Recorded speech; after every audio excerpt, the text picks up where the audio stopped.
Bismillahirrahmanirrahim. Assalamualaikum warahmatullahi wabarakatuh. Alhamdulillah wa syukurillah wa nikmatillah wa la hawla wa la quwata illa billah.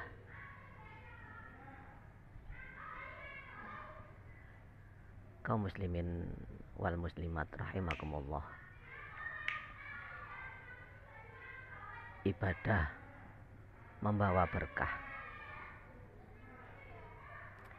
Ibadah membawa berkah. Hadirin yang berbahagia,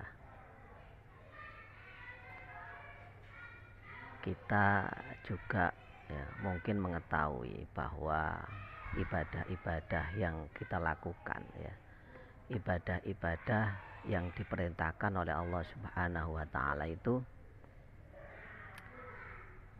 membawa berkah dalam kehidupan kita. Intinya seperti itu ya. Jadi mengapa Allah Subhanahu wa Ta'ala itu memerintahkan kepada hambanya, kepada orang-orang Islam untuk senantiasa beribadah, untuk senantiasa berbuat baik, gitu ya. Nah itu keuntungannya bukan untuk Allah, keuntungan bukan untuk orang lain tapi diri kita sendiri istilahnya begini. Jadi semua manusia di alam jagat raya ini kalau walaupun tidak beriman kepada Allah tidak akan merubah kekuasaan Allah Nah seperti itu. Artinya apa Artinya bahwa apa yang diperintahkan oleh Allah ibadah-ibadah yang kita lakukan itu untuk kepentingan kita sendiri untuk membahagiakan kita sendiri atau untuk membawa perubahan membawa perubahan yang lebih baik dari diri kita sendiri Kalau kita ingin suatu perubahan dari kehidupan yang gelap gulita atau kehidupan yang tidak baik menjadi kehidupan yang baik atau kehidupan yang terang benderang Nah itu adalah atas usaha kita. Kita mau berubah apa enggak? Nah kan begitu. Kalau tidak mau berubah kalau mau begini-begini terus, amal perbuatan kehidupan kita seperti ini tidak bahagia, tidak beruntung. Nah itu juga atas usaha kita Jadi hadirin para jamaah ibadah-ibadah yang kita lakukan itu membawa berkah dalam kehidupan kita Akan saya bawakan sebuah contoh bahwa ibadah yang kita lakukan itu membawa perubahan dalam kehidupan kita Bukan perubahan yang buruk, tapi perubahan yang lebih baik.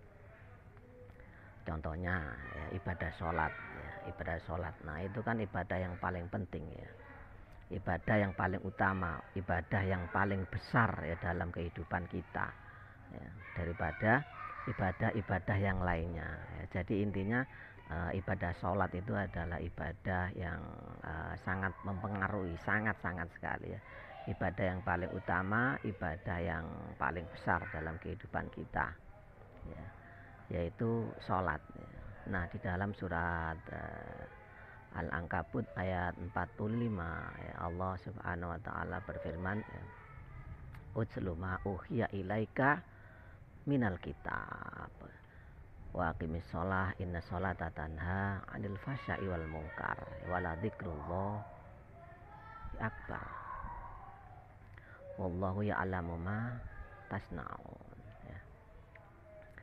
Jadi hadirin semua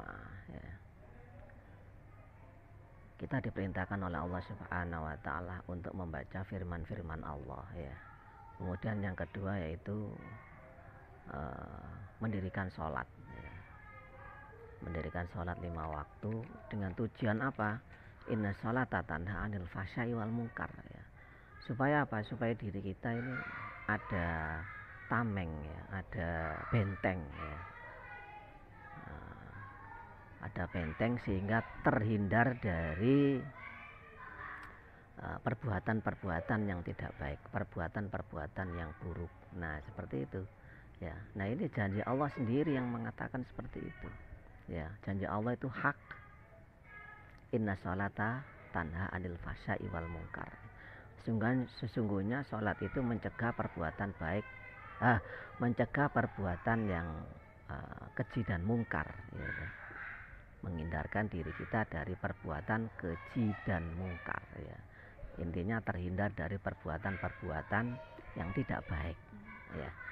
Nah, maka timbul pertanyaan dalam diri kita, pertanyaan yang sangat besar. Nah, kalau kita sudah melakukan sholat, ya, namun kita masih melakukan perbuatan-perbuatan yang dilarang oleh Allah, misalkan melakukan kemaksiatan, melakukan perbuatan-perbuatan yang jahat, ya, perbuatan-perbuatan yang tidak baik, intinya seperti itu, berarti ada apa-apa dengan sholat kita.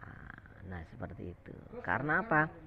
Karena kalau sudah orang melakukan sholat, ya, itu sudah insya Allah akan mengubah kehidupan kita menuju perubahan, ya, mengubah kehidupan kita menuju perubahan yang lebih baik, ya. Kan ada yang sudah sholat, ya, sholat 5 waktu sudah, sholat sunnah, qobliyah, ba'diyah sudah, bahkan sudah melakukan sholat tahajud, ya. Tapi masih saja melakukan perbuatan yang jahat, ya. Contohnya suudzon, ya, berprasangka buruk, ya. Ya, senantiasa berprasangka buruk aja. Padahal Allah Subhanahu wa Ta'ala melarang perbuatan berprasangka buruk, ya. Senantiasa negatif thinking, nah istilahnya, bahasa kerennya begitu, ya. Padahal dalam sholat itu juga intinya mengubah pikiran kita, ya, menjadi lebih baik, senantiasa berpositif thinking, ya. Semuanya kita serahkan kepada Allah Subhanahu wa Ta'ala, ya kan? Tidak terlalu kita suudzon, ya, pada berprasangka jelek kepada orang lain, ya. Prasangka itu apa? Prasangka itu dugaan, ya. Dugaan bersifat tidak nyata, ya. Bisa dikatakan meraba-raba, menyangka-nyangka. Nah, itu yang berbahaya sekali, ya. Jangan-jangan ini, jangan-jangan itu. Nah, ini prasangka-prasangka seperti ini, ya, akan membawa kehidupan kita yang tidak baik, ya. Nah, itu kejelekannya, keburukannya, efek sampingnya itu, ya, bisa bawa dalam kehidupan kita. Nah, kalau kita senantiasa suudzon melulu, ya, pikiran kita ini akan diwarnai apa? Negatif saja. Nah, itu tidak hanya membawa pada perbuatan kita yang tidak baik, tapi apa? Raga jasad ini loh, itu juga akan terbawa, ya kan? Yang jelas rohani kita terganggu, yang memiliki penyakit hati, ya. Jasad kita ini juga apa? Juga ikut sakit, ya.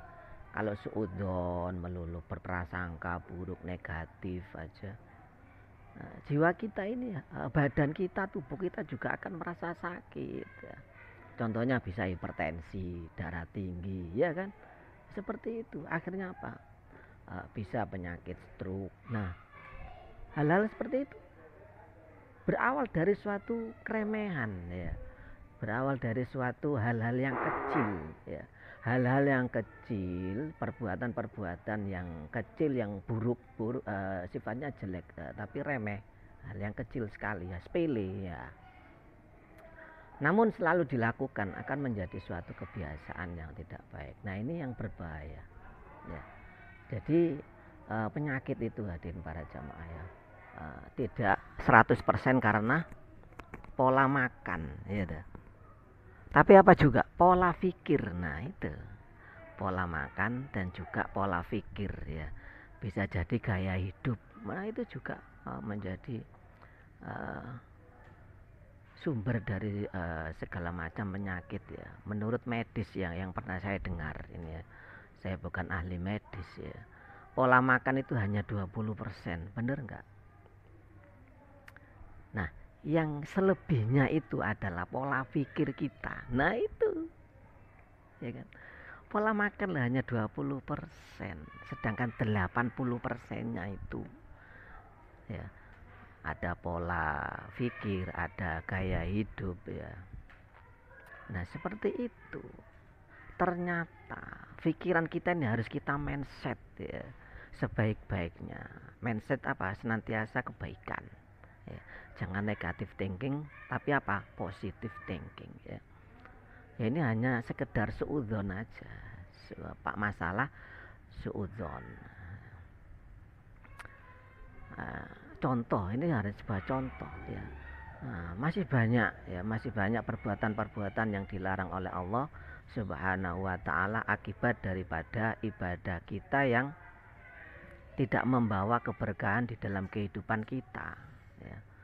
Artinya sebenarnya ibadah yang kita lakukan itu kan membawa berkah ya, membawa perubahan. Nah, kalau tidak membawa perubahan dalam kehidupan kita, berarti kan ada apa-apanya. Nah, seperti ini. Nah, berarti ada apa-apanya dengan ibadah yang kita lakukan ya kan. Sudah melakukan sholat ya, tapi masih mencuri sandal di masjid ya toh. Nah, ini ya suatu gambaran saja untuk memudahkan pemikiran kita ya. Sudah sholat ya, namun masih menyakiti hati orang lain, apa gunanya ya? Kita harus introspeksi diri kita, evaluasi diri kita, sampai mana, sejauh mana sih sholat kita itu ya dah. Makanya di ayat surat Al-Maun itu Allah mengatakan fawailul lil musallin ya, celakalah bagi orang-orang yang sholat ya.